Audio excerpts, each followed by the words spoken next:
శ్రీ మహాగణాధిపతయే నమః, శ్రీమాత్రే నమః. మాచిరాజ్ భక్తి ప్రేక్షకులందరికీ నమస్కారం. ఫిబ్రవరి 5వ తేదీ గురువారం సంకష్టహర చతుర్థి. ఈ సందర్భంగా సంకష్టహర చతుర్థి వ్రతాన్ని ఏ విధంగా ఆచరిస్తే అద్భుత ఫలితాలు కలుగుతాయో, సంకష్టహర చతుర్థి వ్రతాన్ని ఆచరించి ఎటువంటి అద్భుతమైనటువంటి ఫలితాలు పొందిన పురాణ పురుషులు ఉన్నారో, సంకష్టహర చతుర్థి వ్రతం చేసేటప్పుడు ఖచ్చితంగా పాటించాల్సిన ముఖ్యమైన నియమాలేంటో ఈ వీడియోలో మనం తెలుసుకుందాం. ప్రతి నెలలో కూడా బహుళ పక్షంలో చతుర్థి తిథి వచ్చిన రోజు సంకష్టహర చతుర్థి వ్రతం అనే పేరుతో గణపతిని అందరూ పూజిస్తారు. అయితే అసలు ఈ సంకష్టహర చతుర్థి వ్రతానికి ఉన్న గొప్పతనం ఏంటి, ఎందుకు ఈ వ్రతం చేయాలి అని ఆచరిస్తే, నవగ్రహాలలో కుజుడు ఈ సంకష్టహర చతుర్థి రోజు గణపతిని పూజించాడు. కాబట్టి సంకష్టహర చతుర్థి రోజు గణపతిని పూజిస్తే జాతకంలో ఉన్న కుజదోష తీవ్రతను తగ్గింపజేసుకోవచ్చు. యమధర్మరాజు కూడా ఒకానొక సమయంలో సంకష్టహర చతుర్థి రోజు గణపతిని పూజించాడు. కాబట్టి సంకష్టహర చతుర్థి వ్రతం చేస్తే అపమృత్యు దోషాలు తొలగిపోతాయి. కృతవీర్యుడు అనే పేరు కలిగిన మహారాజు సంకష్టహర చతుర్థి వ్రతాన్ని ఆచరించి అత్యంత బలపరాక్రమవంతుడైనటువంటి కార్తవీర్యార్జునుడు అనే పేరు కలిగిన పుత్రుణ్ణి పొందాడు. కాబట్టి బ్రహ్మాండమైన బలపరాక్రమాలు కలిగిన సంతానం కలగాలన్నా కూడా ఈ వ్రతం చేయాలి. సూరసేనుడు అనే మహారాజు కూడా ఇంద్రుడి సలహా మేరకు ఈ వ్రతాన్ని ఆచరించి ఆ తర్వాత అద్భుతమైనటువంటి పదవిని పొందాడు, రాజ్యాన్ని పొందాడు. కాబట్టి పదవీ లాభం కోసం కూడా ఈ వ్రతం చేసుకోవచ్చు. అలాగే దమయంతి కూడా నలుడికి దూరం అయిపోయిన తర్వాత ఈ వ్రతం చేసిన తర్వాతే నలుడికి దగ్గరైందని మనకు పౌరాణిక గ్రంథాల్లో చెప్పారు. అంటే భార్యాభర్తల మధ్య దూరం పెరిగినప్పుడు ఈ వ్రతం చేసినా కూడా అద్భుత ఫలితాలు కలుగుతాయి. ధర్మరాజు కూడా ఈ వ్రతం చేయటం వల్లే తర్వాత యుద్ధంలో గెలిచాడని పౌరాణిక గ్రంథాల్లో ఉంది. కాబట్టి రాజ్యలాభం, పదవీ లాభం పొందటానికి కూడా ఈ వ్రతం విశేషంగా సహకరిస్తుంది. పురాణాల్లో ఇంతమంది ఈ వ్రతం చేశారు. అయితే అసలు ఖచ్చితంగా సంకష్టహర చతుర్థి రోజు సంకష్టహర చతుర్థి వ్రతం ఎలా చేయాలి అంటే, సంకష్టహర చతుర్థి రోజు మొత్తం వ్రత ప్రాధాన్యత అంతా సాయంకాలం నుంచి ప్రారంభం అవుతుంది. ఉదయం పూట మామూలుగా స్నానం చేసి నిత్య పూజ చేసుకోవచ్చు. ఉదయం పూట ప్రత్యేకమైన గణపతి పూజలు ఏవి ఉండవు. మామూలుగా నిత్య పూజ చేసుకొని ఉపవాసం ఉంటే మంచిది, పాలు పళ్ళు స్వీకరిస్తే మంచిది. సాయంకాలం నుంచే సంకష్టహర చతుర్థి వ్రతం ప్రారంభం అవుతుంది. సాయంకాలం ఏం చేయాలంటే, నువ్వుల పిండి, ఉసిరిక పొడి ఈ రెండింటిని కలిపి శరీరానికి రాసుకొని స్నానం చేయాలి. నువ్వుల పిండి, ఉసిరిక పొడి ఈ రెండు కొద్దిగా కలుపుకొని శరీరానికి రాసుకొని స్నానం చేయాలి. స్నానం చేసిన తర్వాత పూజా మందిరంలో గణపతి విగ్రహాన్ని ఉంచుకోవాలి. ఏ గణపతి విగ్రహం ఉంచుకోవాలి అంటే, ఏ గణపతి విగ్రహాన్నైనా ఉంచుకోవచ్చు. బంగారు గణపతి, వెండి గణపతి, రాగి గణపతి, ఇత్తడి గణపతి, శ్వేతార్క గణపతి దేన్నైనా ఉంచుకోవచ్చు. అయితే మీకు ఫలితాలు వెంటనే రావాలంటే మాత్రం ఆవు పేడతో చేసిన గణపతి, గోమయ గణపతిని కానీ, శ్వేతార్క గణపతి, జిల్లేడు మీద చెక్కిన గణపతిని కానీ ఉంచుకోవాలి. ఆవు పేడలో కొద్దిగా మట్టి కలిపి గణపతిని తయారు చేసుకుంటే దాన్ని పార్థివ గణపతి అంటారు, గోమయ గణపతి అని కూడా అంటారు. అది కానీ శ్వేతార్క గణపతి కానీ ఉంచుకుంటే ఫలితాలు కొంచెం తొందరగా వస్తాయి.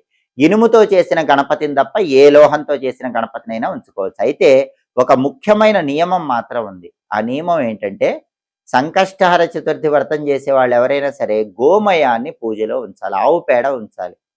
ఆవు పేడ ఉంచి పూజ చేస్తేనే అద్భుత ఫలితాలు కలుగుతాయి. కాబట్టి ఒక తమలపాకు ఉంచి ఆ తమలపాకు మీద గోమయం ఆవు పేడ ఉంచి, ఆవు పేడ మీద మళ్ళీ గరికపోచలు వేసి అక్కడ గణపతిని ఉంచి పూజిస్తే ఫలితాలు అనేవి చాలా తొందరగా వస్తాయి.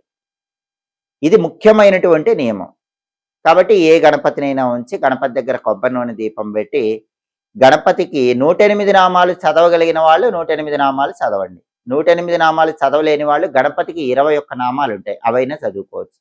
అవి కూడా చదవలేని వాళ్ళకి షోడశ నామాలు 16 నామాలు చెప్పారు, అవి చదువుకుంటూ పూజ చేయొచ్చు.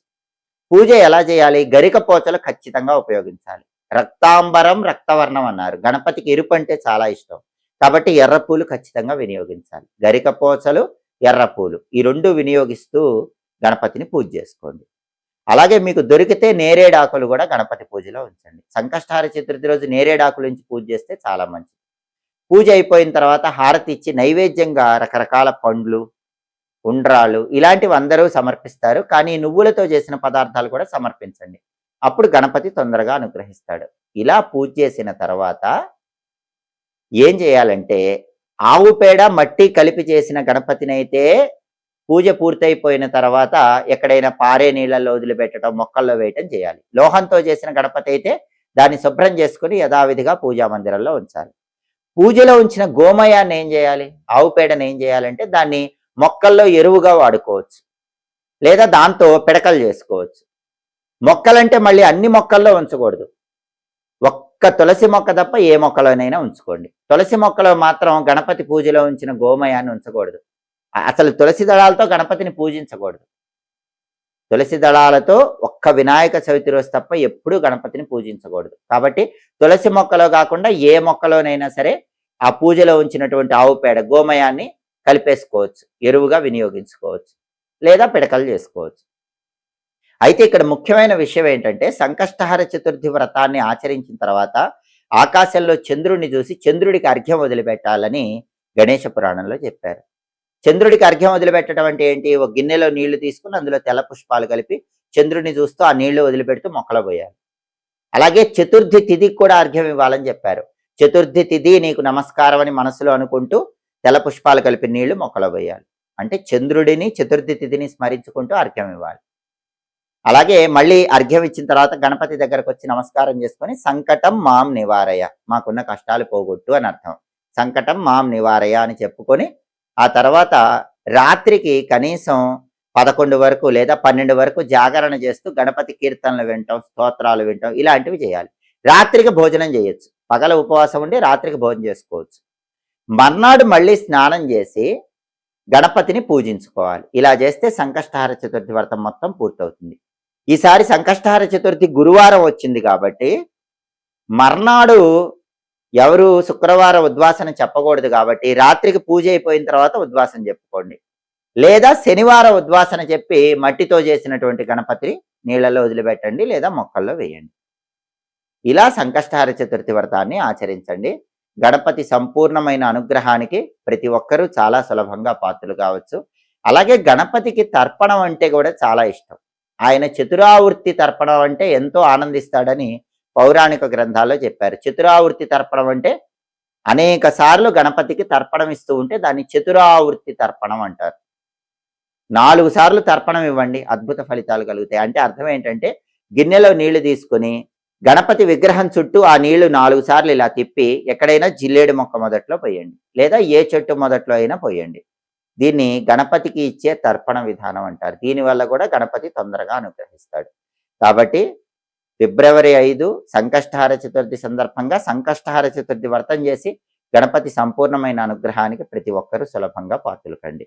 ఎప్పటికప్పుడు పండుగల సందర్భంగా ఆసక్తికరమైన విశేషాంశాలు తెలుసుకోవాలంటే మాచిరాజ్ భక్తి ఛానల్ చూడండి. మా వీడియోస్ మీకు నచ్చినట్లయితే మా ఛానల్ లైక్ చేయండి, కామెంట్ చేయండి, మా ఛానల్ వీడియో సబ్స్క్రైబ్ చేసుకోండి. పక్కనున్న బెల్ సింబల్ నొక్కటం మాత్రం మర్చిపోకండి. సర్వే జనాః సుఖినో భవంతు. స్వస్తి.